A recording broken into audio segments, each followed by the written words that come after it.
Yes 4 ജില്ലകൾക്കാണ് നാളെ വിദ്യാഭ്യാസ സ്ഥാപനങ്ങൾക്ക് അവധി പ്രഖ്യാപിച്ചിരുന്നത്. നമ്മൾ ഓൾറെഡി പറഞ്ഞതുപോലെ ആലപ്പുഴ ജില്ലയിലെയും വയനാട് ജില്ലയിലെയും ദുരിതാശ്വാസ ക്യാമ്പുകൾ നടക്കുന്ന ആ ഭാഗത്തുള്ള വിദ്യാഭ്യാസ സ്ഥാപനങ്ങൾക്ക് നാളെ അവധി പ്രഖ്യാപിച്ചിരുന്നു. അതിലേക്ക് ഇടുക്കി ജില്ലയിലെയും ദുരിതാശ്വാസ ക്യാമ്പുകൾ നടക്കുന്ന വിദ്യാഭ്യാസ സ്ഥാപനങ്ങൾക്ക് കളക്ടർ അവധി പ്രഖ്യാപിച്ചിട്ടുണ്ട്. ഇപ്പോൾ കോട്ടയം ജില്ലയിലെ കോട്ടയം താലൂക്കിലുള്ള മുഴുവൻ വിദ്യാഭ്യാസ സ്ഥാപനങ്ങൾക്കും നാളെ അവധി പ്രഖ്യാപിച്ചിട്ടുണ്ട്. ഇപ്പോൾ നമുക്ക് 4 ജില്ലകൾക്കാണ് നിലവിൽ അവധി പ്രഖ്യാപിച്ചിട്ടുള്ളത്.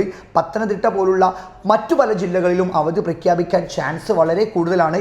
അതെല്ലാം നിങ്ങൾക്ക് ലേറ്റസ്റ്റ് ആയിട്ട് നിങ്ങൾക്ക് അറിയാൻ വേണ്ടി നമ്മൾ ഈ ചാനൽ സബ്സ്ക്രൈബ് ചെയ്യാത്ത ആരെങ്കിലും ഉണ്ടെങ്കിൽ വേഗം തന്നെ സബ്സ്ക്രൈബ് ചെയ്യുക. അതുപോലെ തന്നെ നമ്മുടെ ഓണം എക്സാമിൻ്റെ കാര്യം എൻ്റെ മക്കൾ അറിയാലോ, ഈ വരുന്ന 13-ാം തീയതിയാണ്. അപ്പോൾ എൻ്റെ മക്കൾ വീട്ടിൽ സേഫായിരുന്ന് പഠിക്കാൻ ശ്രമിക്കുക. നിങ്ങളുടെ കൂടെ MS സൊല്യൂഷൻ്റെ ഫുൾ ടീച്ചേഴ്സും എല്ലാവരും നിങ്ങളുടെ പ്രാർത്ഥനയിലുണ്ട്. അപ്പോൾ എൻ്റെ മക്കൾ എന്താവുക, പഠിക്കുക, അടിപൊളിയായിട്ട് നിൽക്കുക. നാളെ 4 ജില്ലകൾക്കാണ് നിലവിൽ അവധി പ്രഖ്യാപിച്ചിട്ടുള്ളത്.